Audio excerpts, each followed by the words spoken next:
A very good evening to all.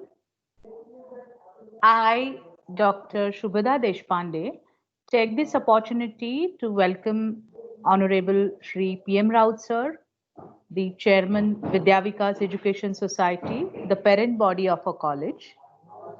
Honorable Dr. Vinay Raut sir, Secretary of Vidya Vikas Education Society. Principal Honorable Dr. R.K. Patra sir, Vice Principals, Professor Matthew Sir and Professor Murray Sir. The resource person for this webinar, Dr. Leena Pimpre Madam, and you all who have joined us here on the virtual platform on the occasion of this national webinar on encompassing gender, gender bias and stereotyping, gender equality and women's rights, organized by the Women Development Cell and the Department of Political Science of Vikas College of Arts, Science and Commerce. I would now handing over to Professor Vince, Madam, who is the coordinator for WDC of our college. Over to you, Vince, Madam.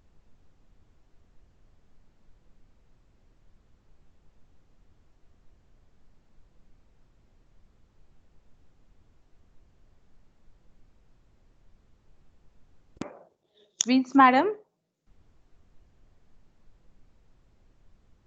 Okay. I am Mrs. Vince. It's my pleasure to introduce about our college.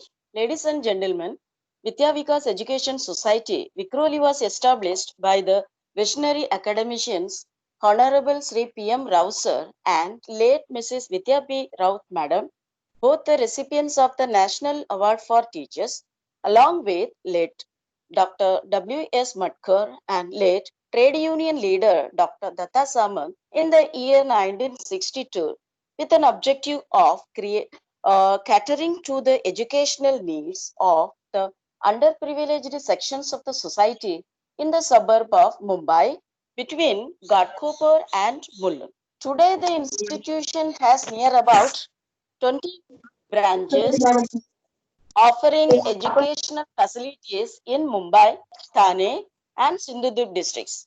Vikas College, one of these branches, was established in 1986 with an objective of offering higher education to the working classes and the underprivileged classes in the central suburb of Mumbai. Since then, the college has never looked back, and at present we are offering more than 20 UG and PG conventional as well as professional and vocational degree courses affiliated to University of Mumbai. I am very proud to say that now our college is also a PhD center. Let me introduce about Women Development Cell of our college. As per the guidelines of the Vice Chancellor of University of Mumbai, the college has established the Women Development Cell. It looks into the grievances of women as well as the young girl students in the college. The main objective of the Women Development Cell is to create awareness about sexual harassment among the girl students. To create the awareness, regularly we conduct seminars, workshops, interactive sections, as well as topic on various other things we conduct on the topic of domestic violence, gender sensitization, gender equality, sexual harassment, and self-defense, and etc. Likewise, I also would like to introduce Department of Political Science. Department of Political Science is headed by Dr. Vinay P. Rao sir. Sir is socially oriented. Sir is very actively involved in curricular as well as extracurricular activity. Sir's contribution in the skill development of the students is really appreciable. So now I would like to say that the theme of the today webinar is to showcase the gender inequality in the complex society of India and dealing with the gender equality. So with this, I finish my talk. Now I request Dr. Shubhada Deshpande madam to proceed further. Thank you, madam. Thank you, Vince, Madam. I would now like to introduce the resource person for this webinar. It is my pleasure to introduce Dr. Leena Pimpre Madam, who happily accepted our request and invitation to share her scholarly inputs in this webinar.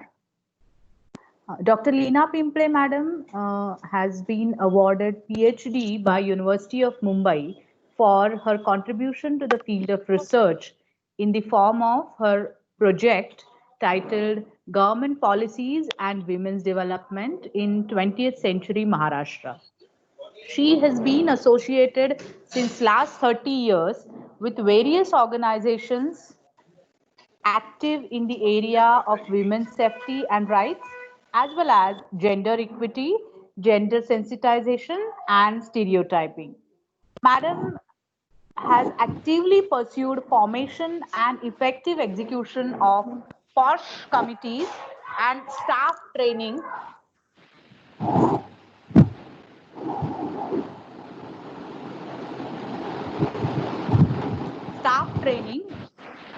on POSH and POXO at various institutions and schools. We are privileged to have Dr. Leena Pimpre Madam as the resource person for this webinar. Welcome you, ma'am, and I would now like to request you to begin with your session.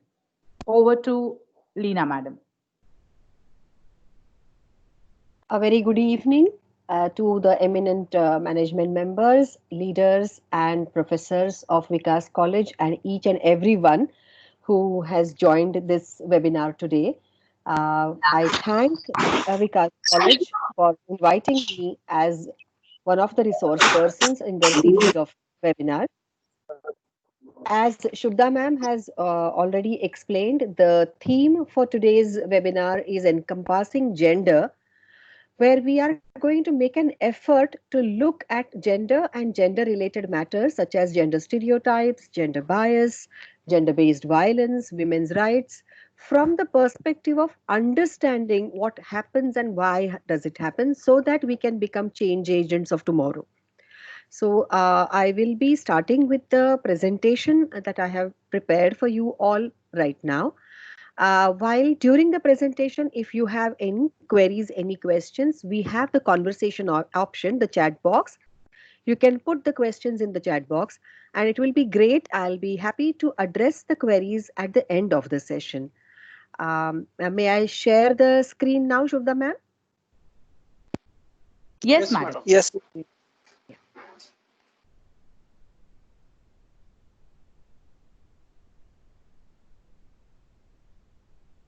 So once again, I welcome you all to this session called Encompassing Gender. To begin with, I will be presenting in front of you certain statements. It's like a quick self-survey. Each one of us has to do it ourselves. I'll just read out the statements. You can see them on the screen and think whether you agree with the statement or you disagree with the statement. There are no marks of, to be allotted to this. It's just a self exercise. So statement number one is sex and gender are the same thing. Second statement, men don't cry. Third statement, women are more loving, nurturing, gentle, and emotional than men. If women take maternity leave, they should not complain if their careers stall. As women's rights have increased, men seem to have increasingly less status and position in society. Women cannot succeed in male-dominated professions such as civil or automobile engineering. Men helping at home, and I'm sure many men are doing it during these lockdown days, men helping at home deserve special appreciation. When making decisions, men tend to be more rational than women. These days, women and men with similar qualifications earn equal pay. Men who choose to become homemakers are generally less competent or less capable. I'm sure by now we all have decided which statements we agree with or disagree with. Let's move on then. If we have answered in affirmative or agreement to any one of the statements that you read in on the previous slide, we need to double check our perceptions on gender and gender related matters. It's very important that we begin with the beginning, we begin with the basics. There are certain essential questions that we need to ponder when we talk about gender. First is, what do we mean by the term gender? Are gender and sex, these two terms, synonymous? Should certain roles and functions at home or at workplace or in the community be reserved for a single gender? Can these roles be shared? Can these roles be interchanged? And what do we understand? What do we mean by these two terms, masculinity and femininity? So here are the definitions of the terms sex and gender as presented by World Health Organization. Very simply, they have clarified that when we talk about sex, male or female or other, of course, today's session we are going to focus on male or female. So that refers to biological characteristics which define humans as females or males. Whereas when it comes to gender, it refers to socially constructed characteristics of women and men. So there can be norms, there can be roles, there can be relationships, there can be behaviors, there can be communications, but all this actually as decided by a specific society, a specific group of people, or a specific culture. Okay, so let's understand sex is not equal to gender. Sex is basically the biology of being, a living being, chromosomes, hormonal profiles, internal and external genitalias, and gender is the culture, characteristics that a society or culture delineates as masculine or feminine. I really was very touched by the statement above in that image. Gender is a socially imposed division of the sexes. Please remember, it's not natural, it's not biological, it is social, number one. And second, very important word used is imposed. Let's keep it at the back of our mind as we progress with this discussion. Okay, another activity. Let's have a look at the articles which are listed in the columns in front of you. There are articles as well as activities. Have a look at those articles and activities and just for a second think, which image comes to your mind? Who do you imagine? Who do they remind you of? So when we say bike keys, or we say washing clothes, we say a tie, or we say fixing a bulb or a pipe, a water pipe, plumbing. If we say gas stove, or if we say manicure, what do they remind you of? What is the first impression they create, right? The impression can be listed under men and women. And I'm sure most of us have thought of common, like, when we talk about auto rickshaw, the first image of a gender that comes to our mind is a man. When we talk about sweeping or manicure for that matter, it could be a woman. Rowing the boat, of course, a man. Fixing a bulb, generally it is a man. So these are roles for two genders are defined and decided by the society and by the cultural norms. We all, as members of society, and not necessarily in India, all over the world, these roles which are gender specific are reinforced and conditioned at different stages in our life and at different levels of the society, which they actually define what is acceptable behavior for male gender and female gender. They include what we do, what we like, how we behave, how we speak, and who are the conditioning agents. It begins with the family. So the conditioning agents are parents, teachers, peers, religious leaders, and of course the media. And in India, Bollywood as a media has played a super role in creating and establishing and conditioning our minds with the gender roles. And that's the reason why I thought for some of the next slides, I will put some images from some of the Bollywood movies because they click instantly. And of course, a picture speaks thousand words. Below the Bollywood picture, the Bollywood movie image, there is an image of Walmart poster. So as I said, it's not necessarily confined to India. It's all over the universe. Walmart is clearly telling children which toys girls should play with and which toys boys should have. Okay, so that's how we are all conditioned to look at gender roles. And this conditioning, when it becomes firmly entrenched in our minds, leads us to gender stereotyping. If she is a female, she should be looking in a particular way, should be dressed in a particular way. Oh, if he is a man, he should be dressed in a particular way, he should be looking in a particular way. Very simple customary roles and behaviors of women and men in families and societies. As I mentioned earlier, toys given to girls and boys, criticism of single women, women who choose not to get married. Okay, these are all simplistic generalizations, roles, behaviors, traits, attributes of a certain group based on their gender, which are accepted and which are expected. Boys don't cry, men don't cry. All these are gender stereotypes which our society creates, and generation after generation, we keep imbibing those, we keep believing in those, we make them our belief systems, we make them a part of our DNA. And we, of course, we pass it on to the next generation. How do these stereotypes emerge?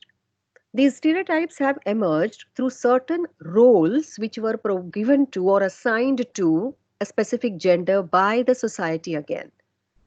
So when we talk about the functions which are expected, fundamental functions which are expected of male gender, we can explain those with those 4 P's: providing, protecting, procreating, and possessing.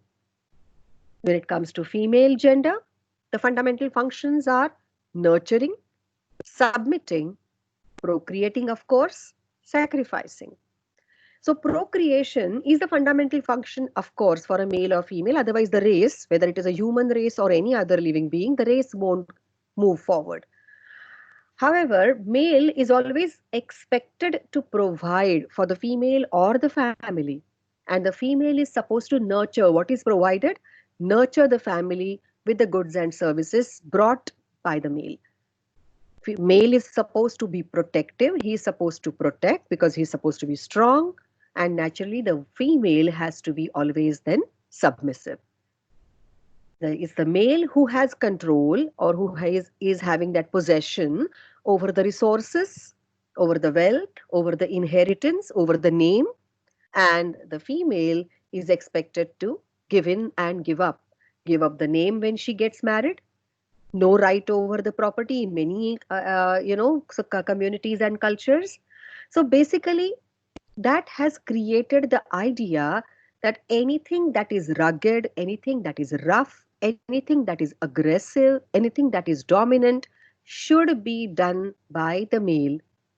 And everything that is soft-hearted, everything that is caring, nurturing, loving, and when sacrifice is required, giving in and giving up is required, it is the role of the female, because male has to step out of the house and female is better indoors.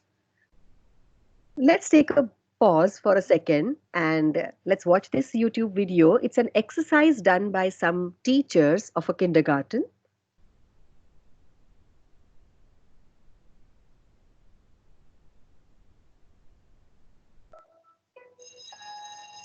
This afternoon, we're going to draw people doing different jobs.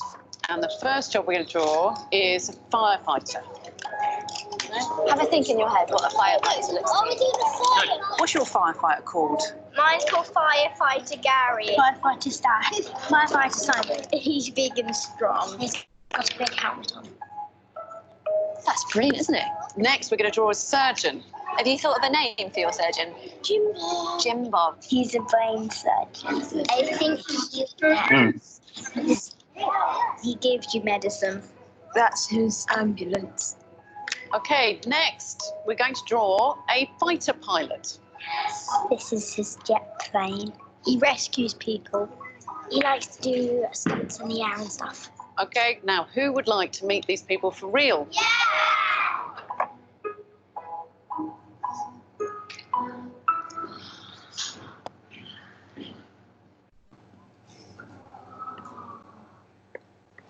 And they're dressed up.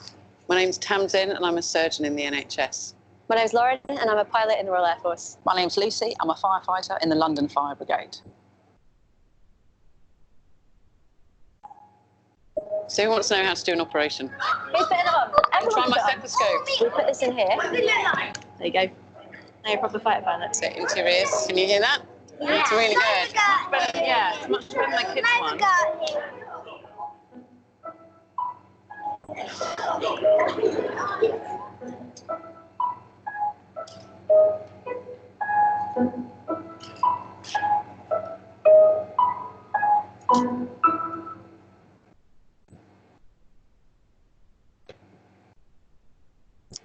So I'm sure you all saw the expressions on the faces of these children. They were not ready to believe, right?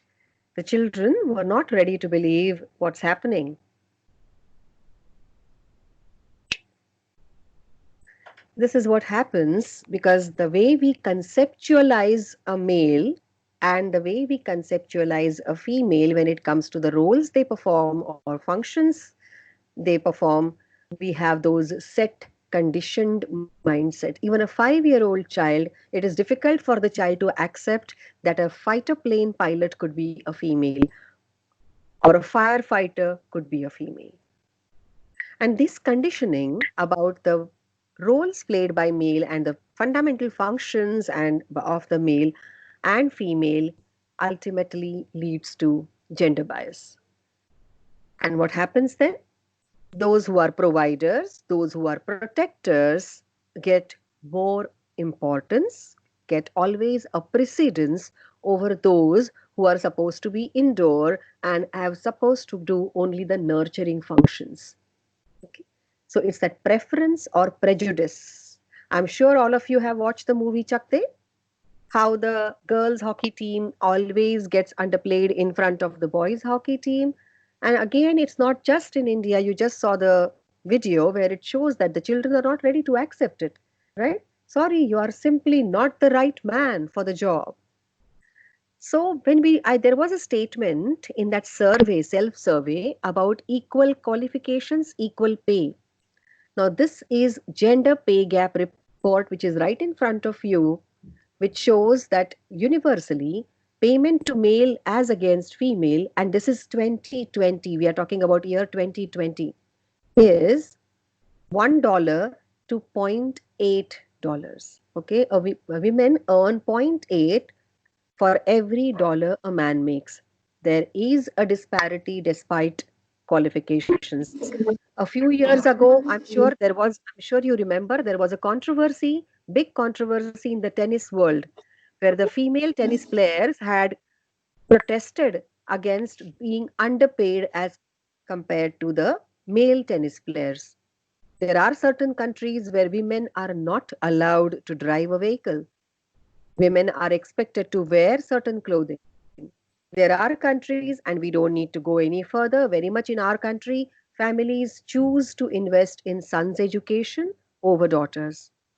And once again, very unfortunately, very sadly, even in a country like ours, we have still today, we see and hear cases of feticide and infanticide.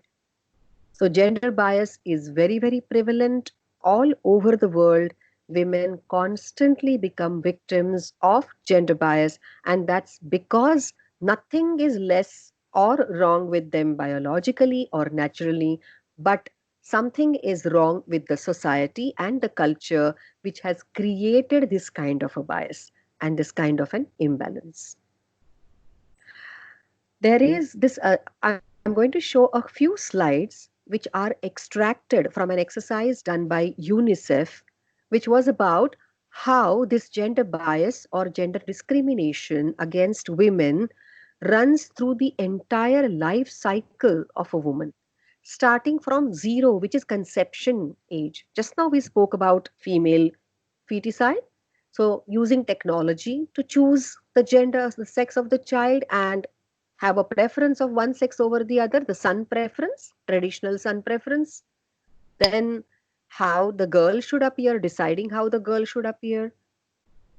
Okay. Then, forcing the girl to walk, talk, because the girl has to do household chores at a very young age. We have seen, right? We have seen 4-year, 5-year-old girls with a 1-year-old baby on, or maybe their sibling in their arms taking care of that baby. The problem is, it is this kind of gender bias or this kind of gender discrimination is unkind towards women, but it is unkind towards men as well. Because what happens is, when we have higher proportion of male babies, at times it happens that by the time the boys are 5, you know what happens? They become more vulnerable to some illnesses as well as some birth defects. Boys are, it's okay if a boy doesn't speak or doesn't walk. It is accepted, it is covered up. But what happens? That kind of delays the milestones, the developmental milestones in boys. Sometimes it is also because a boy need not have that attention immediately. So there is a possibility that a toddler boy can be left to cry longer, or told, what happens in our society, constantly told not to cry. When they are constantly told not to cry as young babies or toddlers or adolescents, what happens? Again, conditioning, again, stereotyping. So, boys, by the time they reach adolescence age, they get totally buckled up. All their emotions are totally submerged, and when they are like that, they are packed and they are suffocated and they are submerged. At times, those emotions take the form of violence on someone who cannot retaliate.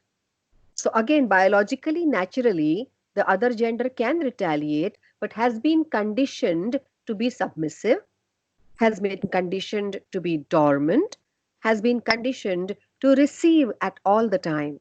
And that's how we have violence against women inflicted by men, where I will say both are victims of the social norms about gender, gender roles, and gender stereotypes. As they grow, because there are heavy expectations from the boys and they are expected to do math and science. I'm sure in schools we also must have seen where if a boy achieves a little lower grade, teachers, very without realizing, tell them, oh, you are getting less marks than a girl. In families, when there are dinner table and families are having dinner, without knowing, unconsciously, larger portions and best pieces of the meal go to the plates of the males in the house, and whatever is left over is pushed to the girls or the females of the house. This leads to malnutrition. This leads to unnatural, unnecessary expectations, which ultimately lead to frustration. Boys are not encouraged to learn subjects like music, art, okay, drama, dance. What happens then? They are constantly buckled up, and that can also prevent them, restrict them from pursuing their own life choices, having their own life plans.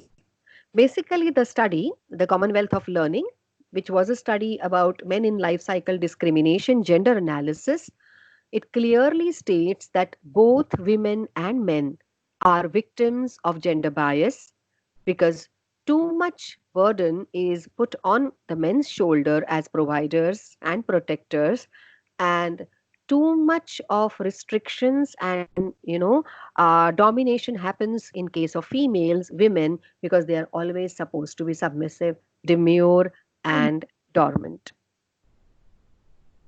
This all reflects also in the gender based work, and most importantly, the value of the work. If we broadly categorize, men and women both do two types of work. One is the production, and the other is reproduction and caregiving. Now, production is generally described as work that has monetary remuneration or monetary value. And that's why it is considered of great importance, because even development is measured in terms of economic growth. Men and women both are involved in productive activities. A country like India, whether you go to a farm or you go to a factory or you go to an office, you will find now men and women both are involved in the productive activities. Unfortunately, women's productive work is often less valued because the monetary value or the monetary returns of that work is controlled by the men in the family. Reproduction is not just giving birth to babies. Reproduction is also taking care of the babies, taking care of the family. It is also providing extended care to the family. So it's not just children, it also, there could be in-laws, there could be other relatives, and it also incorporates the caregiving, providing or production of goods and services which support a household, and it supports a community. So, cooking, cleaning, washing, fetching water, collecting fuel, all these can be listed under reproduction and care work. Now, what happens? Women are generally doing maximum reproduction and care work. Unfortunately, that work is not counted when we look at the GDP. So, according to census of 2011, people engaged in household duties were considered as non-workers. And this happened when actually 159 million people or women were saying that household work is their only occupation. But just because women have not yet started demanding salaries for the household work that they do, they are still called as unpaid labor or non-workers. And what's the outcome? While global unpaid labor hovers around 13%, its value in India is almost 40% of its current GDP.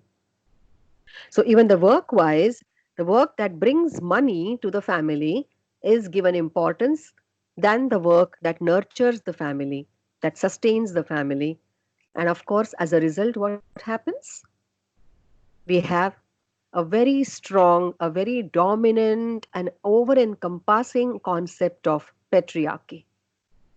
The concept of patriarchy emerges from the two functions, that is access and control of resources. What are resources? Basically, they can be economic resources, they can be political resources, they can be social resources, they can be personal assets, they can be benefits related to food, money, shelter.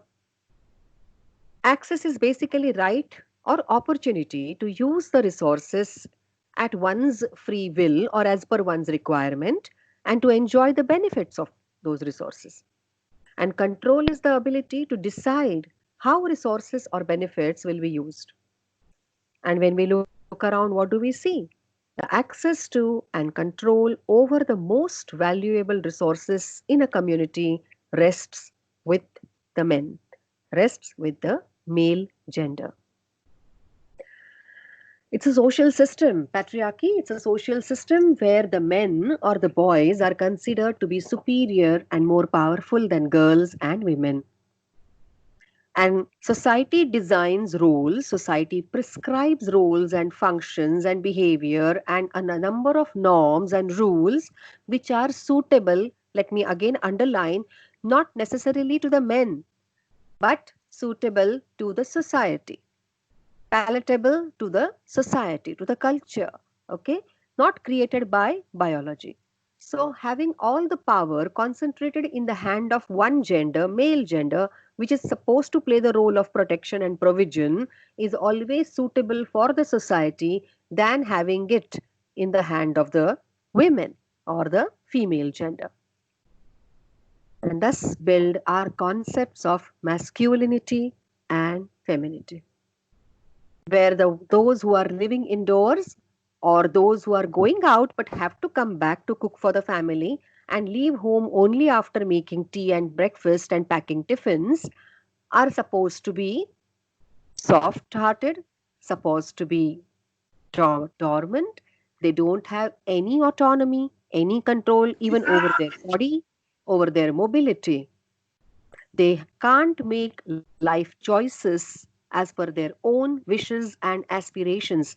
Even that one thing of making their life choices as per their own wishes is deprived of them. in the words of being feminine. And please I must remind you all, men are not spared. So there are men who are pushed into, always boys are pushed into becoming muscular men, macho men who are aggressive, who are rough, who are practical, who are not supposed to show their emotions, who are not supposed to demonstrate their emotions, and constantly be dominating in order to become masculine. These very concepts of masculinity and femininity, one has to be at the receiving end and one has to be at the giving end. So at times it can be giving foods, providing food and clothing and shelter, and at times it can also be giving some kind of violence. That kind of lopsided arrangement is suitable to the society, the traditional society, which always wants control with one group rather than having a shared control, and works in disadvantage of both the genders living in that society. This leads to what we call as gender-based violence. And it has been documented that worldwide 35% of women have experienced some kind of physical or sexual violence, either from their intimate partners or family members or non-partners around them. Recently, there was a controversy. I do not want to enter into any controversy, but I was just numb, stunned that someone can think the moment it is about a woman and you have to react to a woman, you can only think of punishing that woman by raping her. Rape becomes a punishment. Rape becomes a vehicle to teach a lesson. Rape becomes a vehicle to take revenge. Rape becomes a medium to show a woman her place. All these are outcomes of the thoughts of being masculine, where the masculine man, the masculine gender is supposed to dominate, subjugate, torture, punish, show the place, teach a lesson to the feminine. I would like to play one more video for us to understand what kind of violence happens against the females all across the world.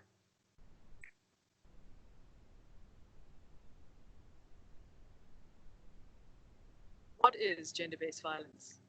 Gender-based violence, or GBV, is one of the most common and widespread human rights violations. GBV is violence directed against someone on the basis of their gender or sex, which results in physical, sexual, or psychological harm. These acts violate an individual's human rights. GBV is most commonly perpetrated by men against women, girls, and other vulnerable people. However, men can also be victims of gender violence.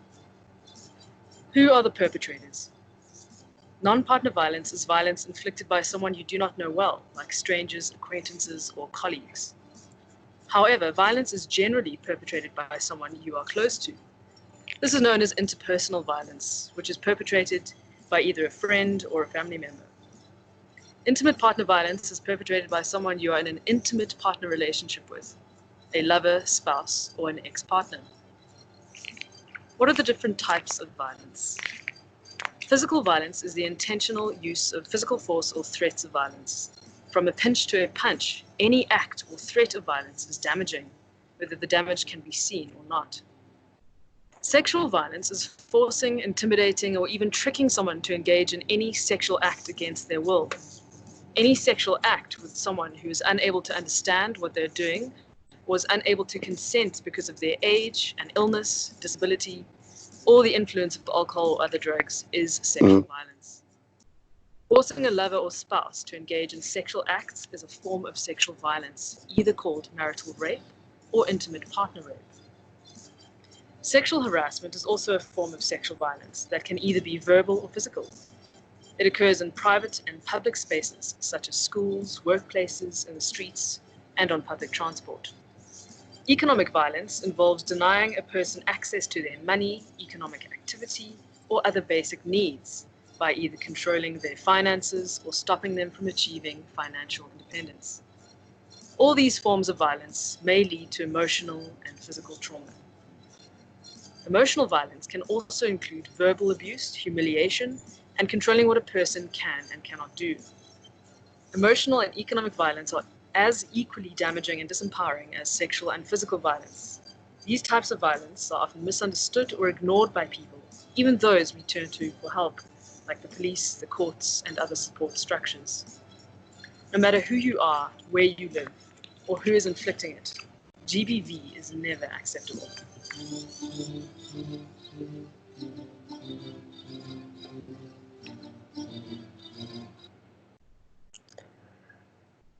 Yeah. Okay. So basically, there are so many different types when we talk about violence, when we talk about, atrocities against women, when we are talking about violence and crimes against women.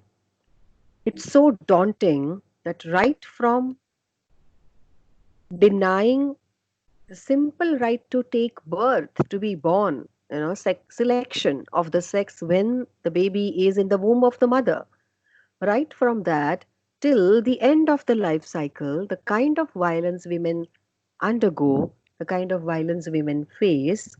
So it can be gender biased violence, it can be sexual harassment, it can be threat of cyber crimes.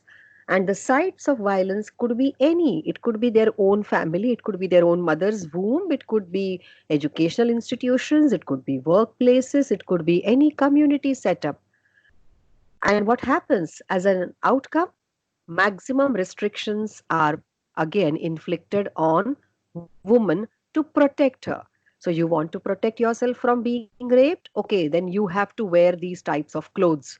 You should not be away from home after 7 or after sunset. All the restrictions get imposed on the girls and on the women. Oh, do not argue. Otherwise, there is a possibility that he may just give you one tight slap. And what if he gives you a tight slap? That's okay. It happens in a family. And tomorrow everything will be all right. What if the wife decides to turn around and give a slap? That can lead to major, major controversy. Unfortunately, because the thought is that women need to be protected from the violence inflicted by men, maximum restrictions are imposed on women rather than training the boys and the men to be more aware, alert.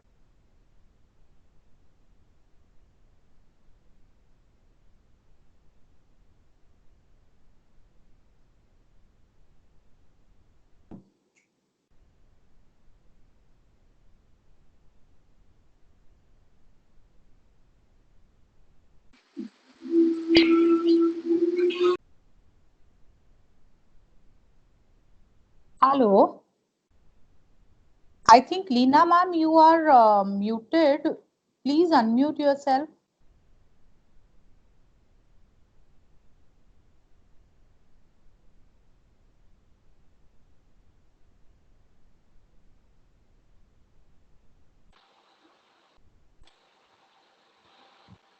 अब आपको भी बोलेंगे तो ma'am को कल जा लड़ाई हुई ना तब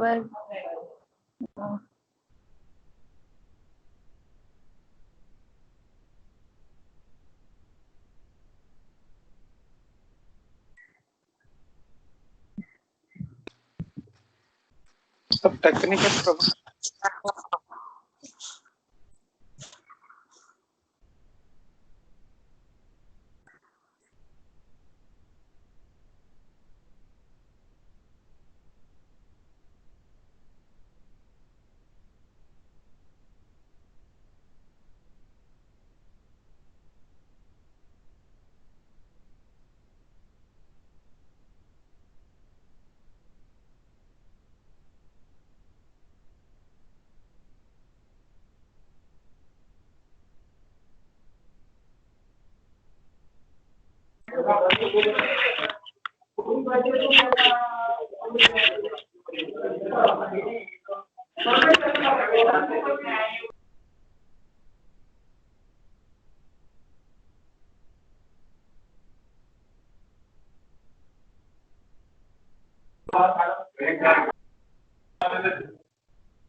Sir, I think Leena ma'am has exited. Please, so ask her to join with the mobile.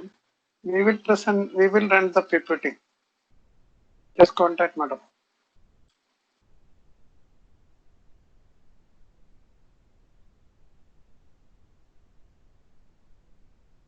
Some internet issue.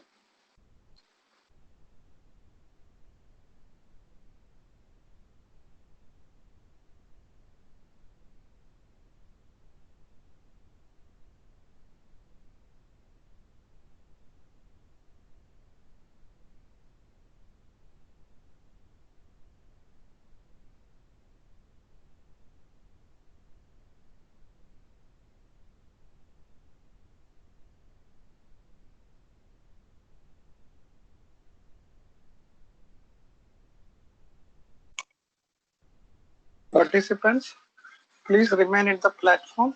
There is a technical issue. We'll be solving it by within few seconds.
Okay.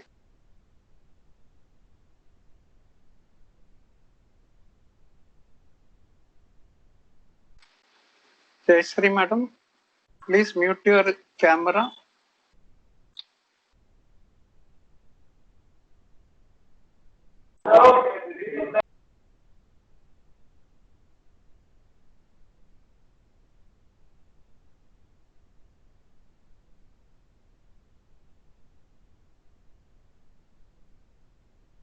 Sir, due to some technical reason, she had exited and she joining the madam is joining. Okay.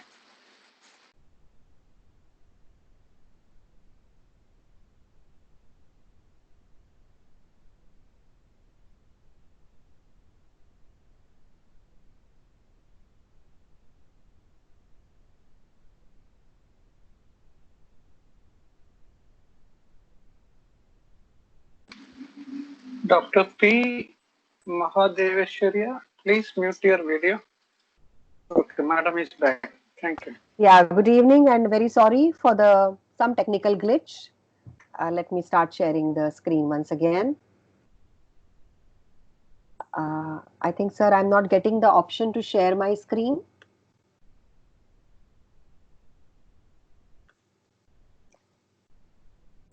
Can you see the Now you can presentation? try. Can we see the presentation? It's not a starter. Okay.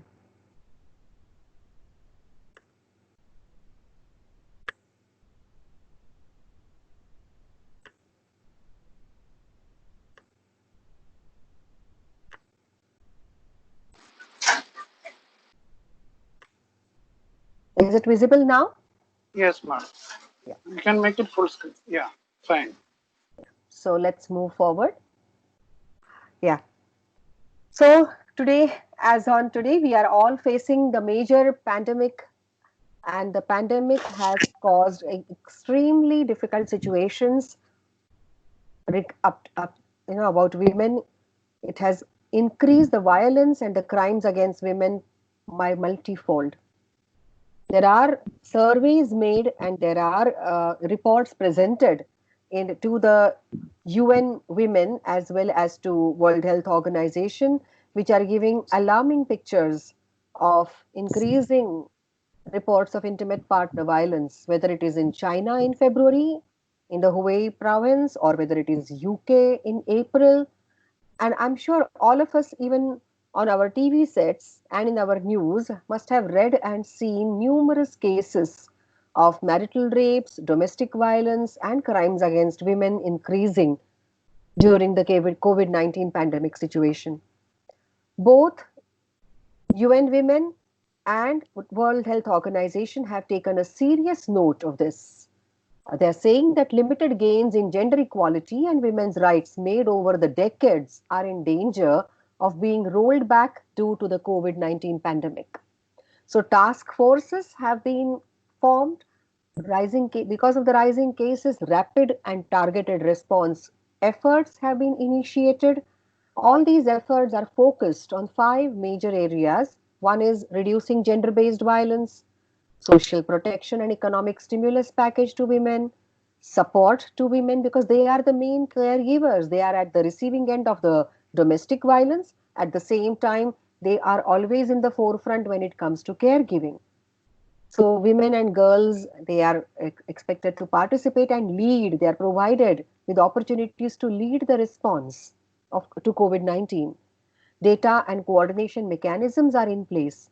World Health Organization, in fact, has issued a kind of guidelines to the health sectors of different countries as well as individual volunteers, what they can do to prevent the violence against women during this pandemic and also to tackle, to address, and to reduce ultimately the violence against women. The link to the entire set of guidelines, FAQs provided by World Health Organization is given on this slide. When it comes to India, we have numerous acts and provisions made in our country by all our proactive governments to protect women and women's rights. At this stage, I don't want to get into the details of each act because that will require a separate discussion altogether. But just for our understanding, I have tried to give those acts and constitutional provisions, Indian Penal Code sections for everyone's reference here on one slide. Also, number right from the preconception and prenatal diagnostic techniques, Act of 1994, to the Marriage Act, to the Maternity Benefit Act, to the Equal Remuneration Act, to Indecent Representation of Women Prohibition Act, to the constitutional articles of equality before law, discrimination prohibition on basis of gender, maternity relief, and sections of Indian Penal Code. A lot has happened, a lot has been provided for.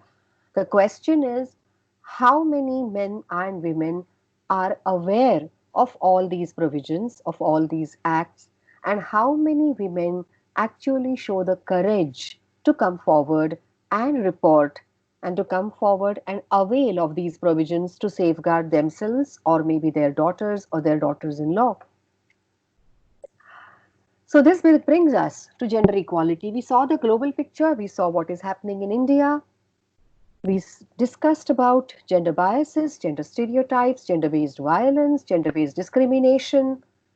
Let's understand what exactly the international level, the organization that is trying to bind the whole world together, United Nations, what do they say about gender equality? Right from the foundation, inception of United Nations, the Article 1 of United Nations Charter talks about gender equality as a fundamental human right.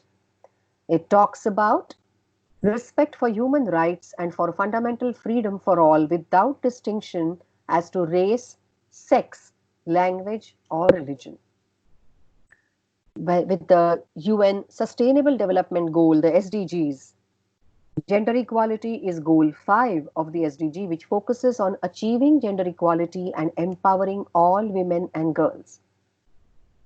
UN talks about elimination of all forms of discrimination against women and girls and all forms of violence against women and girls. It also propagates equal access to education, decent work, and representation in political and economic decision making. It talks about women's ownership and control of property and improvement in women's rights with respect to inheritance of the family property, child's custody, loss of nationality. So a complete thought, a holistic thought has been given to safeguarding the rights, the interests of women, protecting women and creating a balanced environment. We saw what India has done, our governments have done so far after we gained independence. We have seen what is happening on the universal or the world platform, and a world organization like United Nations is doing to bring gender parity, gender equality. I think it's high time that all of us also reflect on what should we do as individuals and as society to encompass gender. So I think the first thing could be recheck our own perspectives about masculinity and femininity. We must accept and practice that having a female body or a male body, so being biologically male or female, doesn't confine us to the shackles created by ignorance of the society. So it is the limitations of the society, some burden created traditionally. We don't need to carry all those rocks on our shoulders. Avoid, prevent gender stereotypes practiced by self or others. Always be careful of using gender inclusive language in our communication. So speak and write in a way that does not discriminate against any particular sex, any particular social gender, or any particular gender identity. Avoid, prevent gender bias in any form. Oppose and report, very important, gender-based violence in any form at any point in time. And all of us, young, adults, parents, teachers, members of society, educate and encourage the next generation to break stereotypes with respect to and respect gender equality, not just in their thoughts, but also in their action. And when will the young generation do it? When we, people like me, my age, when we start practicing what we preach. I would like to conclude with just this one reflective statement, reflective question. Can we be the change we want to see? Thank you. Thank you very much, ma'am. Hello. Hello. Am I audible? Am I audible? Yes, ma'am. Yeah, because for a few seconds I had lost the connectivity. Okay, now the session is open for interaction. Those who would like to throw questions or would like to share some insights, they can by unmuting yourself. Please do that. Participants, you are requested to unmute yourself and speak.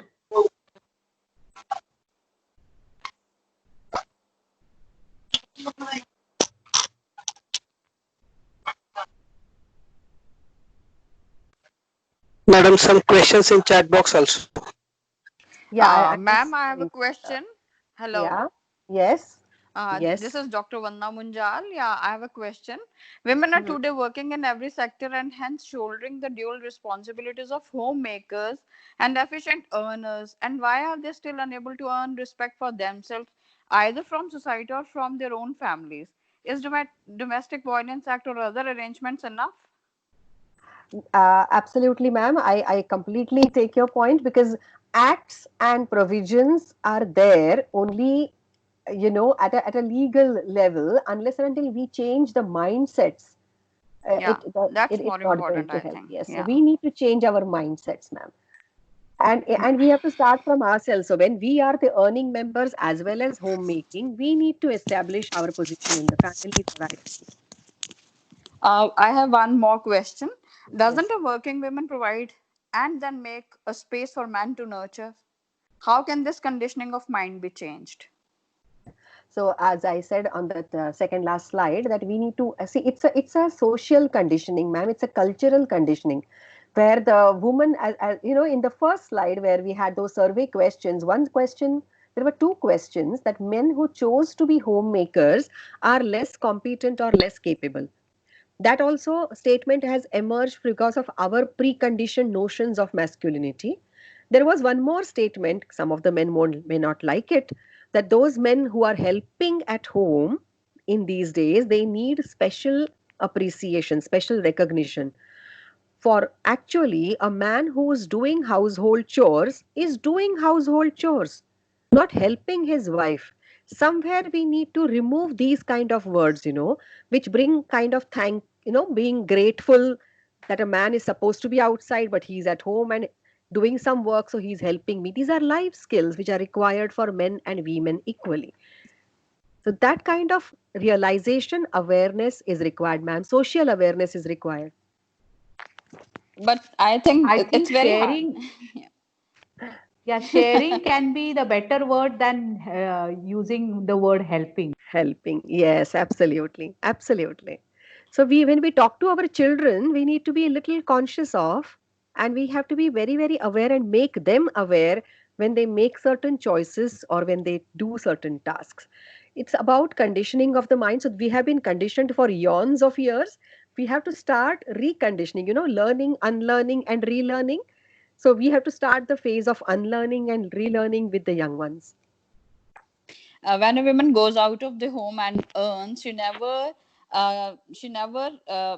tries to say that she is helping and adding to the financial position of the family. But Yes. why men, when some man helps her or shares the household chores, why do they behave like this?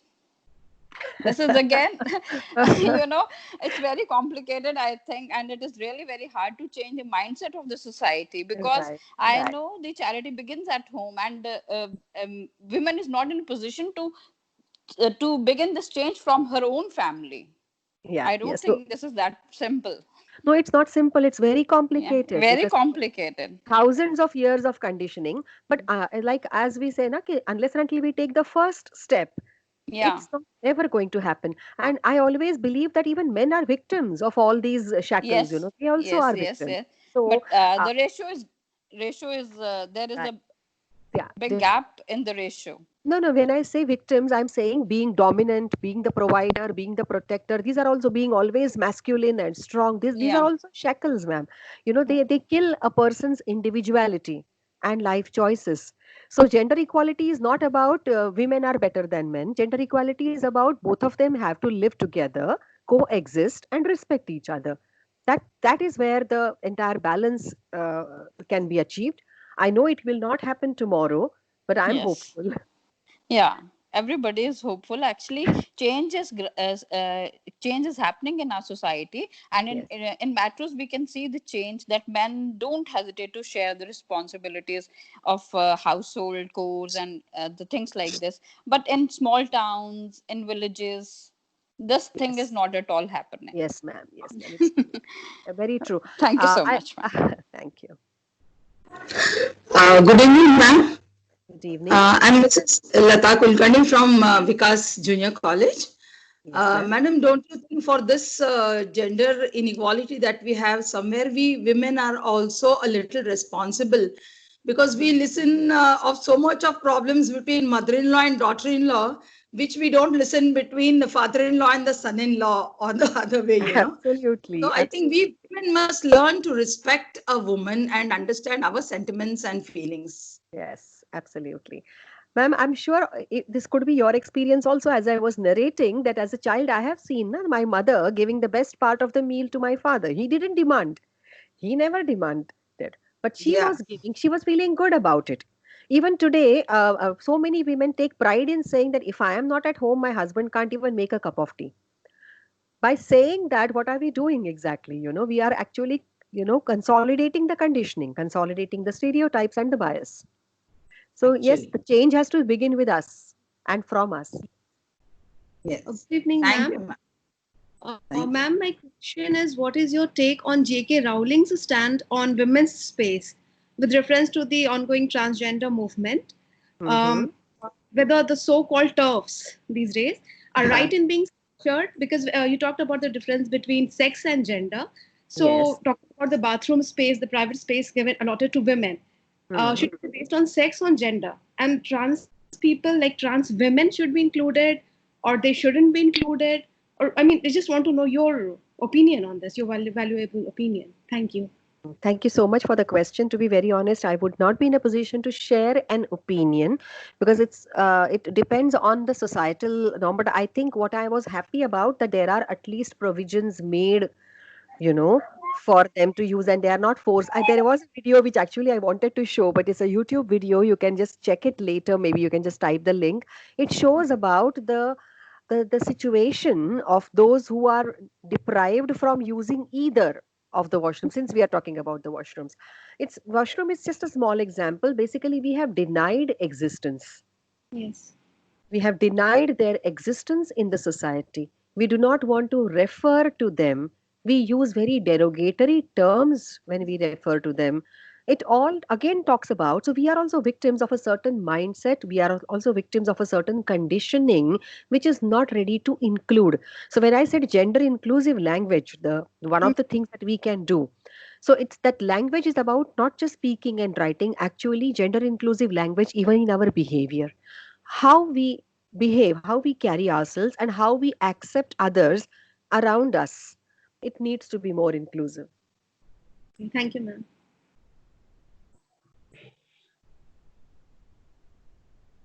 Do we have any more questions, participants? You can go ahead by unmuting yourself, please.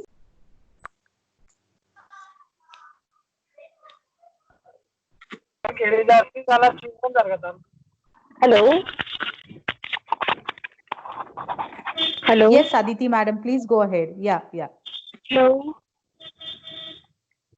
Aditi madam, we can hear you. Please unmute yourself if you are willing to ask a question.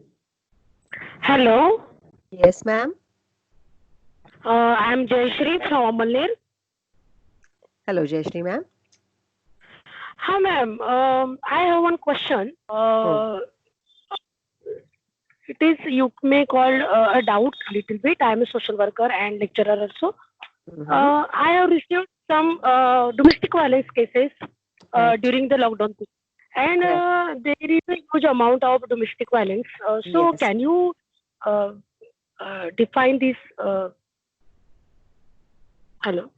Hello. Yes, ma'am. Jayashree ma'am, please continue. Hello. Yes, ma'am. Ma'am, can you define or specify? Yes, okay. I'm unable to hear the question clearly, but I think it's about domestic violence being defined. I had received some domestic violence cases during the lockdown period, and there are a huge amount. There are a huge amount of calling. Through calling, I had got some cases domestic violence. So, can I define or specify this topic? Yeah, so basically we spoke about violence against women, no, gender-based violence. Domestic violence becomes a part of gender-based violence. And we also discussed, and even in the video, it was discussed right up to emotional violence. So it can be verbal, it can be emotional, it can be economic. So depriving the woman of the resources, right? So they can be segregated under different titles. Sorry, I think I'm not able to get the voice. Hello. Yeah. Hello. Hi, ma'am. Hello. Yeah. Can we specify the reasons why domestic violence cases increases? There could be so when we talk about reasons, it could be that the man of the house is staying at home for a long period of time. So when spending longer hours together, there could be frustration because of maybe loss or loss of job, or the insecurity which is now creeping in everybody's mind. So when you are insecure, when you are frustrated, again, as I said, the easy target is the female of the house. Hello. Yeah. Madam, is it the reason we can say the addiction of liquor and some other things, and that can be? Of course. Hello. So liquor addiction or substance abuse, we can say, is one. Resources are controlled by the man, so women can't even ask him why is he drinking, or why is he, then there is a frustration because of could be loss of job or anything. And all that ultimately woman is supposed to be the receiving end, right? So she is receiving the violence from the man. Yes. Madam, there is another question that demanding of extra sex. That is also a huge problem during the day, because as you say that they stay at home whole day, and there is huge cases I had handled during the lockdown period, and some extra sex demand also are there, and extra unwanted pregnancy is the big issue these days, madam. So can you agree with this? Yes, I Are you completely agree. I completely am in agreement with, and that's going to cause major economic problems for that family ahead. The unwanted pregnancies, and it's going to affect the health, mental, physical, emotional health of the woman who's subjected to the extra demand. Ma'am, there is another topic आ रहा है बीच में, कि जो health issues है लेकर अभी जो migrant ladies थी, जो माइग्रेंट वुमेन्स थी, तो उनको माइग्रेशन के दौरान जो दिक्कतें आई लेडीज को particularly, government doesn't provided them any facilities related to health, just like sanitary napkins they had. There is I want to share one case study. Can I? I would take permission from the organizers. Is it okay if ma'am shares a case study? That may take some time, right, ma'am? We may have some other people, participants who might be like willing to ask some questions. She delivered her child on the road, and within 1 hour she handled whole herself, and then she walked out within 1 hour with her family and with her husband. So that was big, very sad. There are NGOs who were providing support, even sanitary napkins and other provisions, but yes, the efforts were less and the problem was humongous. The tragedy was humongous. Yes, I agree. We can say that after 1947, there is a big migration happened during the COVID-19. Yes. And this is the first migration happened, and women suffered a lot of during this. Okay, ma'am. Thank you. Thank you, Jayashree ma'am. Do we have any more questions, participants?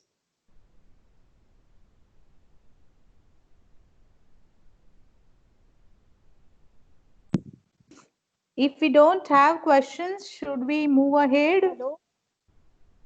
Yes. Good evening, ma'am. Good evening.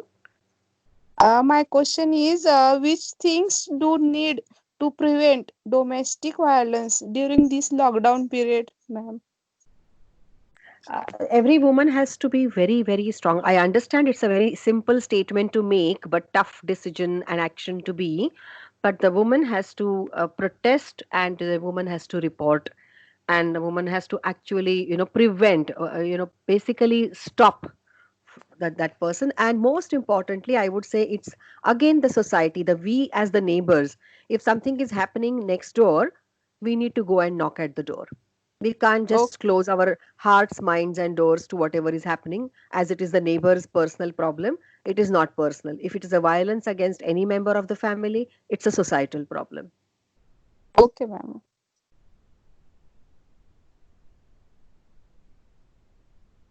I think we are done with the questions now.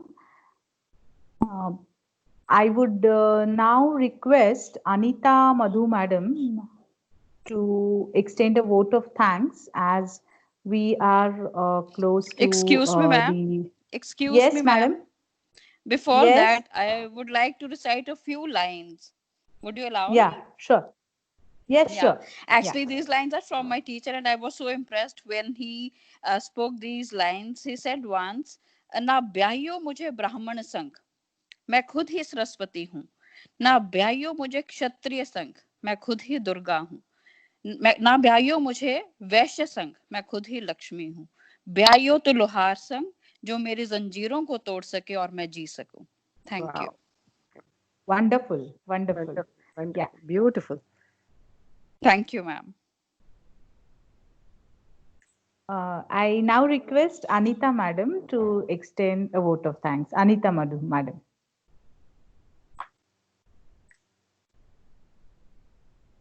Anita ma'am.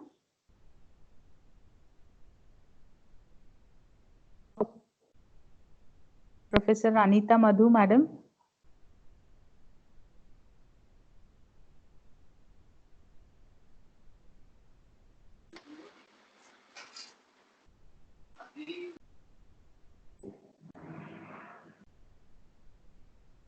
Anita Madam, are you there?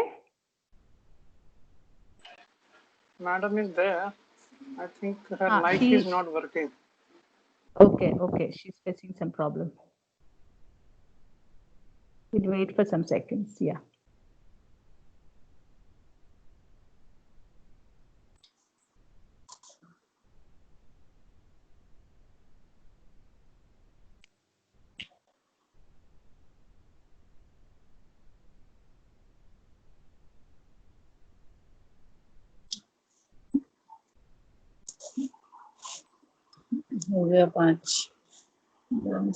Madam Anita Madam is left. I can join. Anita ma'am, please extend a vote of thanks. Hello. Anita Yes, Madam, madam, we are audible. waiting for your vote of thanks. Yeah. Hello, am I audible? Yes, madam. Yes, ma'am. Yes, ma'am. You are audible.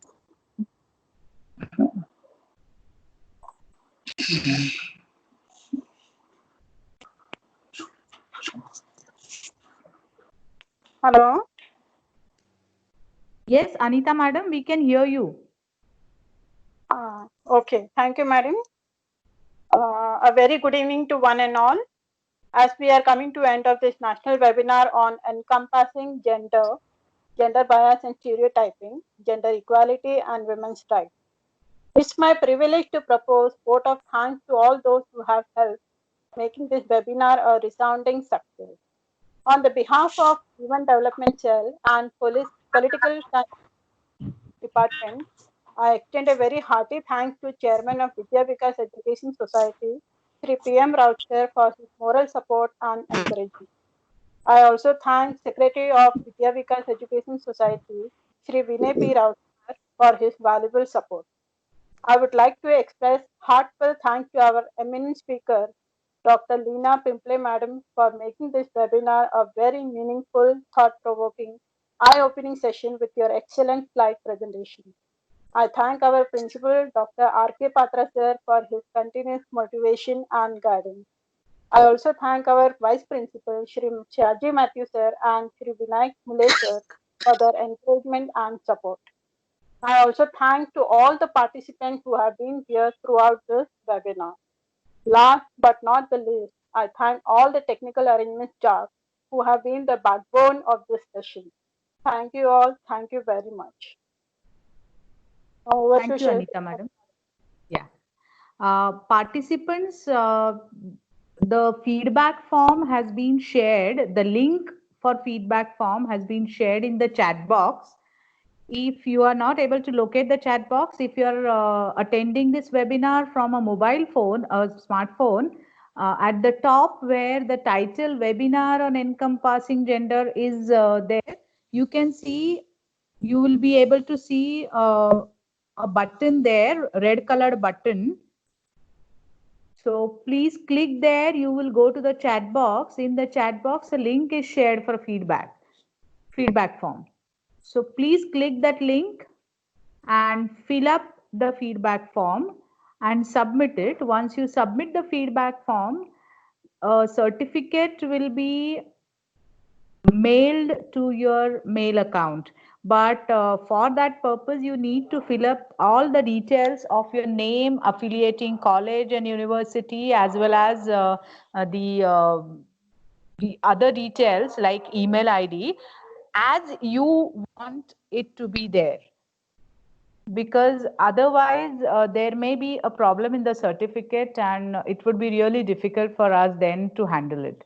So please fill up the feedback form very carefully, and a feedback The certificate will be sent to your mail ID, maybe some after an hour or so. Thank you. And then you can leave the meeting. Shubhra ma'am, may I take your leave? Thank you, everyone. Yes, ma'am. Thank you very much for being with us and for the wonderful session. Yeah, thank you. Thank you so much, ma'am.